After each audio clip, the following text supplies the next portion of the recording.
I'm standing in a fruiting room surrounded by millions of spores and thousands of mushrooms. Today, we're gonna show you how mushrooms go from germination to this big honker. We'll answer some questions like, if I eat this raw, will it kill me? Or will it make me have a trip? Join us today as we discover the truth behind the taste of mushrooms.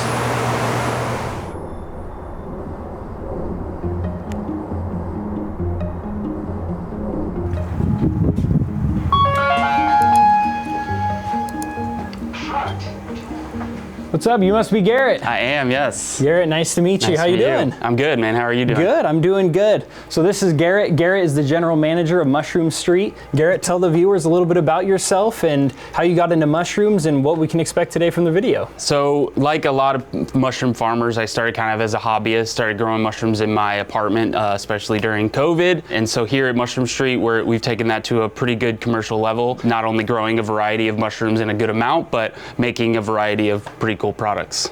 Well, we're super excited, and I honestly have no idea. I purposely came in blind how mushrooms are grown, how they're planted. I'm gonna show you all today. We're gonna experience this together. Let's go check out the mushroom farm. Sounds good, man. Let's do it. So Garrett, how are mushrooms planted?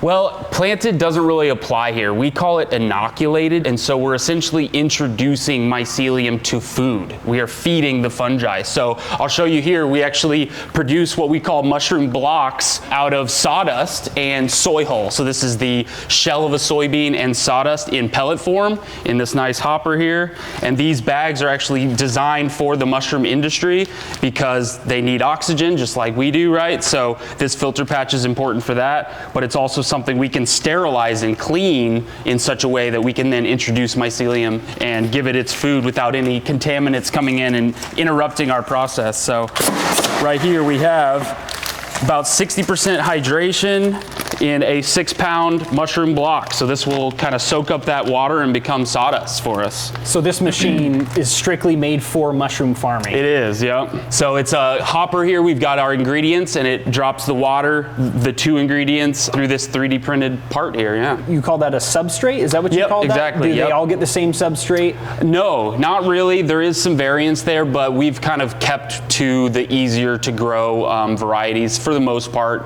cordyceps being kind of an outlier. But yeah, most of them are going to take, this is called master's mix, and this is an industry standard, 50% soy hull, 50% sawdust with 60% hydration. And so this is essentially the food. Unlike plants where you're planting it into an environment where they have, nutrients and things, this is specifically going to eat this material. So the fungi that we grow are called saprophytic fungi, and so they are decomposers. Out in the wild, you're gonna find these on dying trees or logs that have fallen over already, and they're actually decomposing that material and bringing it back to the earth. You mentioned they eat decomposing matter. Mm-hmm. Do they eat dead animals as well? Yes, totally. Any organic matter, they can break it down. So anything decaying, mushrooms or fungi will be attracted. I mean, yeah, there's a business that you can, when you're buried, they can bury you with mycelium, and the mycelium will take over. I'll add a link to that business if you're looking for a fungi burial. Yeah. You keep mentioning the word mycelium. Am I saying that right? Yep. What is that? So that's the when you go out in the woods and you pick up some leaves and you look under the bottom side, that like white root-like structure, that is fungi. It just looks like roots, and so we call that mycelium. I have to just throw this in there because apparently I've been pronouncing it wrong. It's fungi, not fungi, or does it? No, there's a big debate there. I know many people in the industry that say it both ways. So I personally prefer fungi, but I don't think it's right or wrong. So before people jump on us in the comments, say it how you want. Fungi, it's all the same. Yep, exactly. Cool. So after we get the substrate in the bag, what do we do next? So really one of the most important parts, and very different from being, a traditional farmer, is we have to sterilize this. So this needs to go, through what we call an autoclave. And so we have that over here, and I'll show you an example of some substrate that is already done. And so what this is basically a giant pressure cooker. We cook this at 15 PSI for about 3 hours. So it's at 250 degrees. And so what that's doing is just killing off any of the mold, bacteria, spores of of our competition that might want the same, food that we're feeding our fungi. And so we do that to mitigate that contamination issue. So if there were mold or spores, what would it do to the mushrooms the fungi grow? Yeah, so the main battle we have as mushroom farmers is a green mold called trichoderma. If you've left out some fruit too long or something like that, you might see it. It's a powdery mold. So that's something, when we see that, it gets tossed. We don't want that, growing mushrooms for our customers. Is it white, powdery? It starts white and then it turns a turquoise green. Because I saw some of that on a banana this morning. Yeah. So some sort of fungi, yep, most likely. So how hot does this have to get to kill off all the additional things you don't want? At least 250 degrees, and we try to get it to that 15 psi. You could go higher, of course, but for ease of use and safety, we kind of keep it at that. These have been sterilized, and they actually kind of seal themselves to the bag. You can see it's kind of darker. It's been cooked, so to say. So this is something we'll take into the lab, and we'll actually introduce the mycelium, what we call inoculate. How nice of you to cook the mushrooms food before you feed it to Exactly, them. right? So after it's been sterilized, what happens next? So we'll take them into the lab, and I'll show you that, and we will actually take a grain that has mycelium on it and put that into the substrate. So I really could go on about this, but mushroom farming is super unique in the sense that we can expand one organism to many, many pounds of mushrooms. Fungi is really unique in the sense that they are the largest living organisms in the world. Through DNA barcoding, we actually found that there is an organism of fungi in Oregon that's over a mile long underneath the soil. The industry has kind of figured out that you can start with a petri dish, and I can show you some of those, and that's, a spore is like the seed of fungi, and you can take that and chop it up into segments and introduce that to new food over and over and over again. So these mushroom blocks that we'll show you in these fruiting rooms are all going to be, by species, one organism. So, like I said, one mushroom or one fungi organism can produce hundreds of pounds of mushrooms. Similar to almost sourdough starter, where it just keeps growing and keeps growing, and you can pull from it. Exactly. Same sort of concept here. Yep, or propagation in plants. And that's where we're really unique as an agricultural input, is that, you're not seeing corn farmers go out and propagate all their corn plants, but we actually do that on a daily basis here. This is what we call grain spawn. And so, like I was saying with the expansion, this is actually how we are able to expand the fungi, is through a grain. The grain is high in carbohydrates, so a really good food to kind of jump off the mycelium. And so this is what we will actually pour into the substrate bag I just showed you to actually spread out and introduce this to the food. So basically, you're pouring this bag into the substrate bag, and then you're refilling this with grain, and then the fungi's just spreading in there, kind of regrowing itself. Exactly. If you keep it healthy and in the right. For the most part, yes. And so this bag will actually produce 12 substrate bags. So the substrate is the final product. That's what actually will grow the mushroom. But this will get expanded by 12. Pretty fun stuff, right? That is amazing. So this is what we'll actually take into the lab. Are mushrooms made from seeds? No, spores. Spores. Spores are the reproductive mechanism of fungi. And how do you collect those spores? So we will take a mushroom, and depending on the mushroom, but like blue oysters have gills underneath, right? That is what actually produces spores and drops them in the wild. And so they'll drop them here if we leave them in there too long. And so we can swab it with a cotton swab, or you can just take a piece of foil here and set the cap, cut off the stipe, set the cap down and leave it there for a little while. And it's actually beautiful too, is you'll get these beautiful spore prints out of it. And so that is like millions of spores. And so that will then go to a petri dish and start the process over again. So I'm looking at millions and millions of future mushrooms right there in your hands. Exactly, yep. Pretty crazy, right? That's insane. That is crazy. If you're taking a little swab, swabbing those spores, and you're rubbing it in the dish. Exactly. And we're doing that under this laminar flow hood here. That's kind of an important part too, is that is blowing out clean air, so then I can open this and not worry about mold coming in. But essentially, we're gonna take that cotton swab with the spores on it, introduce it to what we call an agar plate or a petri dish, and that is going to grow out mycelium just like that. And so this is kind of step one from germination, so to say, right? Just like in plants. I can't tell what mushroom that is. Yeah. Can you tell when they're in the Petri dish what they are yet? Not by the mycelium alone. Labeling is important. This is actually Pleurotus oryngii. This is king oyster or king trumpet mushroom. I'm sure you've seen the show The Last of Us. I have. Is there any chance that those spores get into the air and turn us all into zombies at some point in time?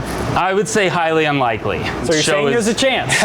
I mean, fungi are miraculous organisms. I wouldn't put it past them to go beyond what we know of them, but I would guess no. Buy your gas masks, people. This could be crazy. I can now add mushroom farmer to my resume. Yeah, exactly. So I see you're making us put masks on as we mess with the fungi. Is that so we're not breathing them in, or is that more so we're not harming the mushroom? Yeah, it's a bit more about contamination. The germs, you know, we all have germs on us, spores, mold, all that in the air. We're trying not to breathe that or transfer it to the clean substrate that we just sterilized. So now we've got gloves down here. Basically, I'm gonna go through the process that we do here at this farm. Not every farm does this exactly the same. We're gonna start from our spore print, get it to germinate and grow mycelium. And then for us, we actually go one more step to expand it, and we're gonna take this and add it to liquid culture. So this is a sugar water essentially, and you can see there is some really good mycelium in there. This is cordyceps, and so this will expand it, and this will go to the grain. And so this will make, you know, 20 or so grain bags, and then the grain bags make 12 substrate bags. So it really, you know, you do the math, but you can even see there's some mycelium sitting there on the top. And so yeah, so this is kind of one of the most important of, you know, cost efficiency of expanding the mushroom and getting the most out of just one spore print. We're going to take some lion's mane. We're going to what we call inoculate. I'm gonna take a syringe, a clean, sterile syringe, and I'm going to pull out just a little bit of this liquid that has the mycelium in it. So we want to kind of work underneath this flow of air because this is sterile air. This is a HEPA filter. Then what I'm going to do is take that little bit of liquid with mycelium in it, and I'm going to introduce it to our oats here, our grain.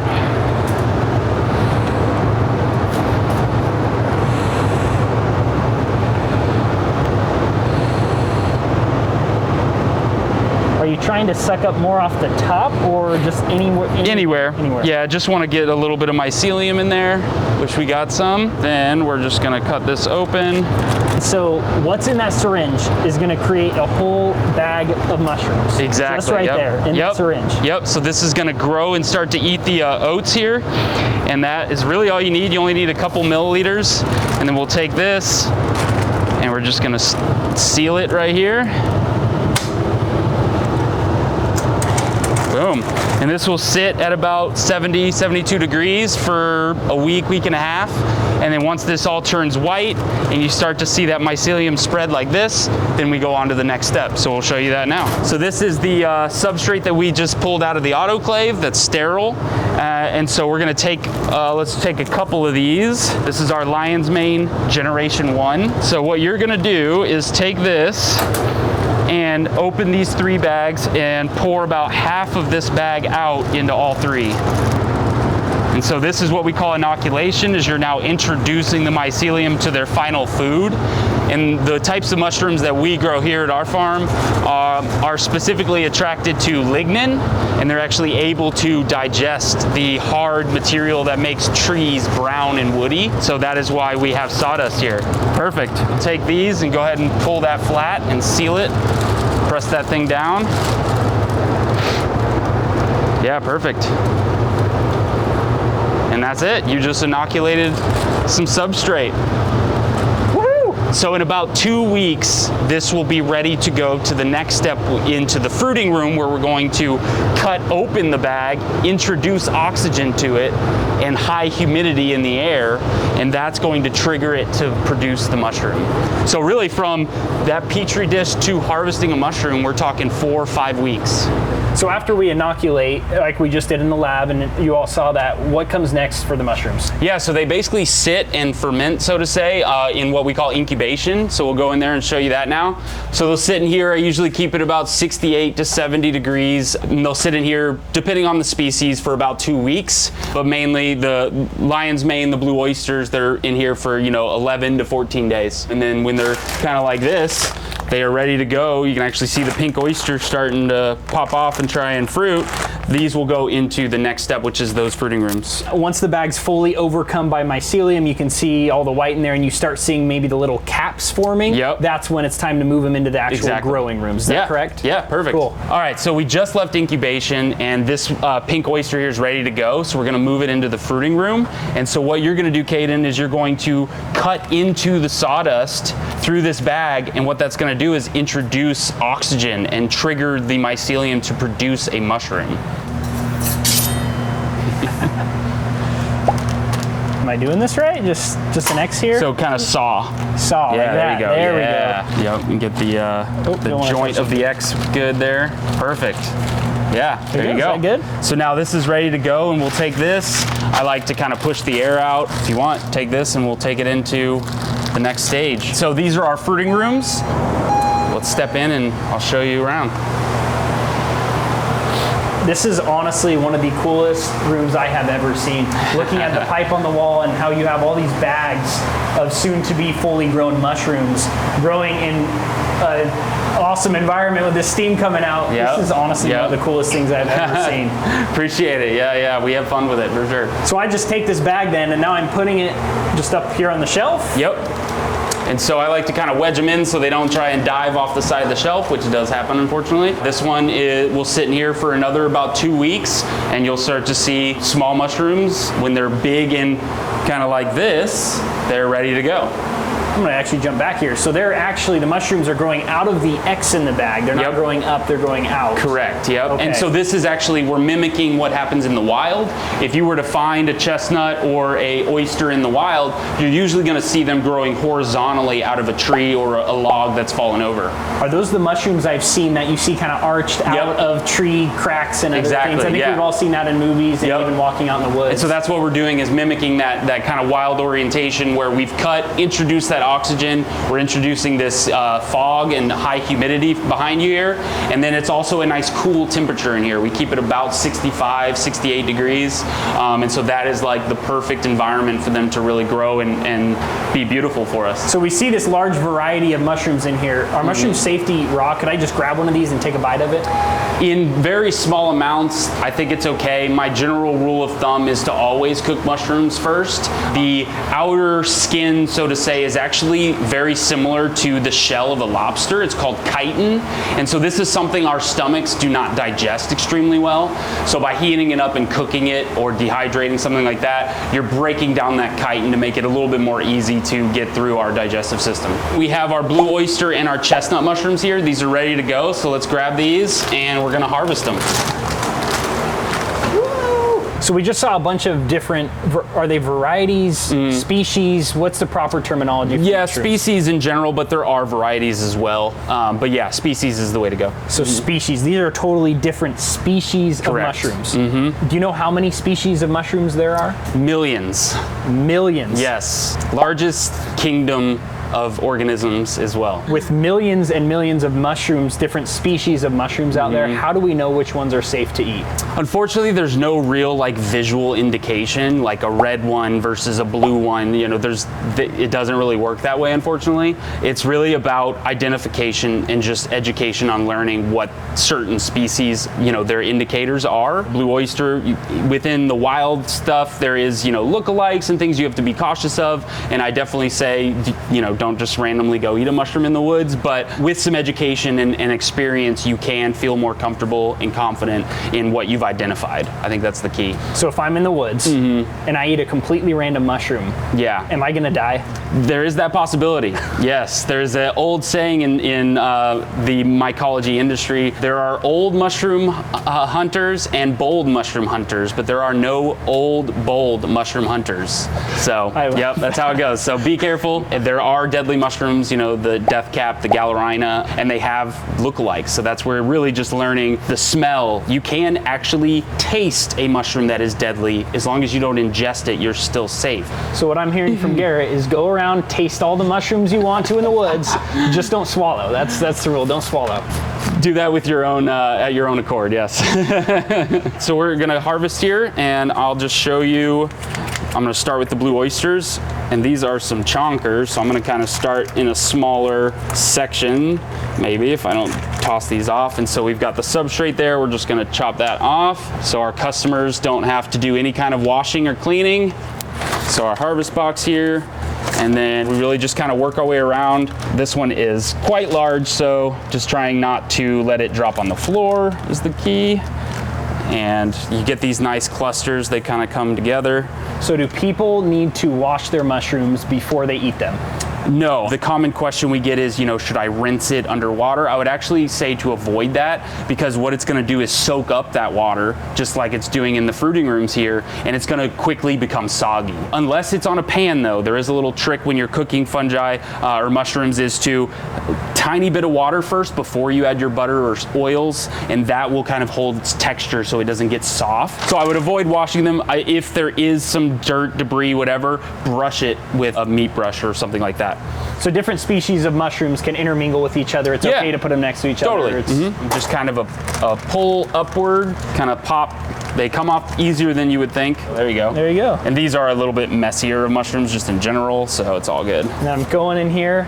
Yep, cut off the substrate. Cutting off the substrate right there. Is that good enough? Or yeah, that's great. More? No, that's perfect. And then you can set them down in there. And we set them in there. And as we're looking at this mushroom, do all mushrooms have these gills on them? No, definitely not. So I'll show you a great example of that is lion's mane is completely different. These teeth here, you can kind of feel that they pull apart really great, like pulled pork. You can just kind of shred it. But in the wild, you know, for its reproductive mechanism, that the teeth here will grow downward like a beard and grow vertically downward, and that is where it will drop spores, is from these little teeth. So no gills, and that's actually, if we got into more deep science stuff, the gills are part of a structural kind of categorization of fungi. That is Basidiomycopa. They have the gill structure. So this is a whole different class. So you go, you know, kingdom, order, class, all that. So is this lion's mane alive right now? Yeah, these are living organisms, but you know, this is the apple of the apple tree. The tree is the fungi, the white stuff you find in the wild. The mushroom is the apple. So it's as alive as an apple. Which brings me to my question, since you bring up apples. Are mushrooms in general as a species closer to plants or closer to animals? Because they're very different, as we've found out today. Yeah, I would say closer to animals, specifically because they do breathe in oxygen and expel CO2, just like animals do. And that's part of their kind of symbiotic relationship with plants in the wild, among many other things, is that kind of cycling of air. So while we're on the topics of the different species of mushrooms, talk to me about psychedelics. Ah, yes. The question we get just about every day.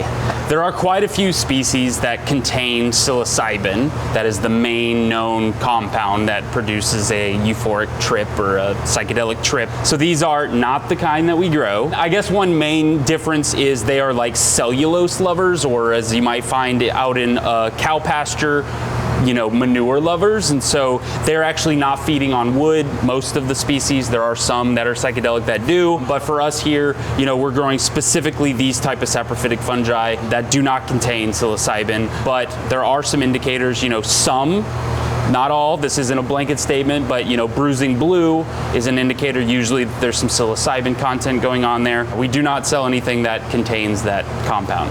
Illegal in Texas too. Is it illegal in the whole United States, or? No, it's not completely. I guess illegal, yes, but Denver and Santa Cruz are both decriminalized. So if you live in Denver or Santa Cruz, you can probably find a licensed psychedelic mushroom dealer. Most likely, yep. Okay. And not get in trouble for possessing it. Yeah, we get that question all, you know, every day of like, am I gonna get high from this? You know, it's like, no, these are just culinary mushrooms. You won't get high from eating random mushrooms. Yeah. They got to be psychedelic species in grocery stores. Why do they only sell those 2 varieties or even a couple more varieties? You don't see these varieties in stores as much. Why is that? It's really the industry, and I don't know the total history, but I do know that for a long time, the majority of mushroom farming in America was actually done in one city, Kennett Square, Pennsylvania, and they were producing millions of pounds of button, cremini, portobello. Those are actually all the same species, harvested with some variety in different stages of growth. Button being the earliest or youngest, portobello being the most mature, right? And so in Kennett Square, years ago, there was dozens and dozens of mushroom farms right there in this little Pennsylvania town. So I think, to answer the question, I think that was the supply, that was the entire market, was those farms supplying America. It took time to get the industry here, I think. And then China producing as much as they do and still do, that really is where we get majority of our mushrooms. As we've seen today, mushrooms are not fairly easy, but easier to grow. People can grow them at home. What stops people from growing these more rare mushrooms like truffles at their house? Yeah, that's a great question. I mean, the main reason is these are different types of fungi, categories, so to say, and so we call these saprophytic fungi. Those are the decomposers, whereas truffles, chanterelles, morels, these really kind of prize fungi that are delicious, but more rare is because they're not easily cultivated, and that is because they are mycorrhizal fungi, and so that is something, it actually, to get its nutrients, it attaches to a plant host, and they actually trade nutrients, you know, carbohydrates for potassium, nitrogen, those kind of things. And so there are even endo and ectomycorrhizal, where one is attached to the outside of the roots, and something like a truffle, why they're so hard to find, why they're rare and expensive, they grow underground because they are attached to the roots of a certain tree. And then the endomycorrhizal are actually literally living in between the cells of a plant. We could go on and on about how fungi is the communication network of the forest. It really is, because trees can actually, through fungi, be able to tell if another tree needs nutrients, if their offspring is dying, or all these kind of things. It's insane. You just mentioned truffles and some other mushrooms. Talk to me about the most common mushroom you'd find walking in the forest compared to the rarest, most prized mushroom you could find. Yeah, it kind of depends on where you're at, environment, humidity, types of trees, those kind of things, but there are so many species and some that we still don't even know what they are. I'd say the most common would be the little brown mushroom, LBM. That is literally, that is literally, there's so many of them that look so much alike, we don't actually know exactly what they are, so we just kind of blanket statement, little brown mushroom. Can we eat them? No, definitely not. Gallerina is too much of a lookalike. Gallerina will kill you. Don't eat the little brown mushrooms. For the most part, if you know what you have, go for it. But so if you've got those in your yard, do not start a mushroom farm with those. You will kill people. Exactly, yeah, not a good idea. And then on the other end of the question, the more rare would probably be those prize, morels is one that if someone knows where to find morels, they're not telling other people. That's they're gatekeeping that because they're delicious. They're hard to find, and you've got to really learn about the environment where they grow. Same with truffles, they're actually underground, so even harder to find. So those I'd say would be on the rare side for sure. Obviously the mushrooms we find out in the wilderness are going to be considered organic because they're just growing. Is it worth the extra cost for a consumer when they go to the grocery store to buy a mushroom that is organic compared to a non-organic mushroom? Most mushroom farms are not using a pesticide, but I do think organic has its place. With that being said though, USDA, for example, doesn't really know a whole lot about mushroom farming. So from what I've seen in the past, it's kind of easy to become an organic farm. They don't look at your sourcing.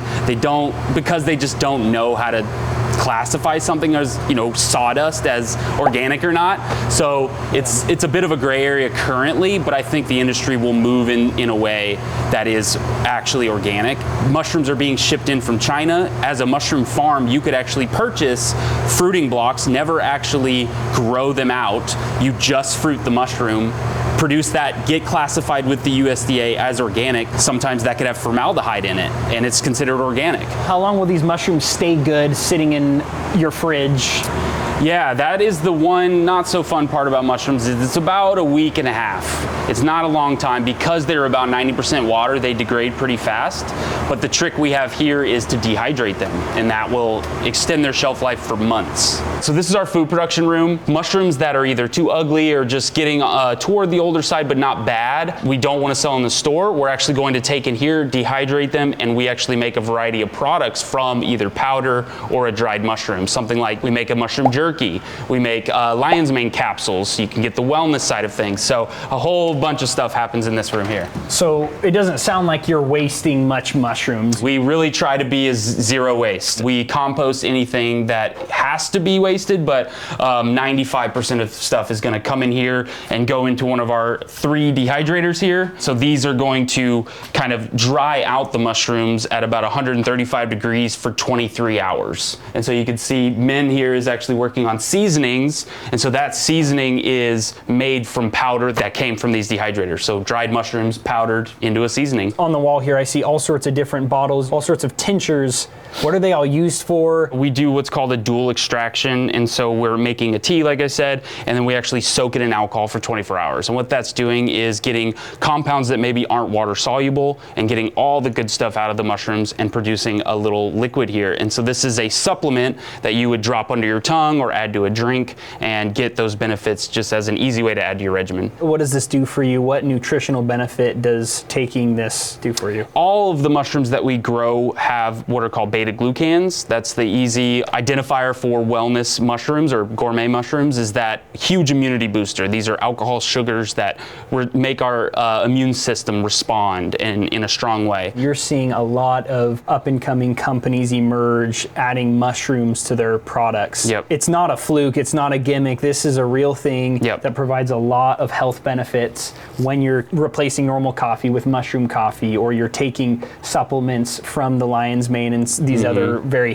nutritionally high mushrooms. I totally agree. I think it is not a gimmick. It is really good stuff. Even from personal experience, they are very beneficial. I haven't tried this yet, so this will be a live on camera trying.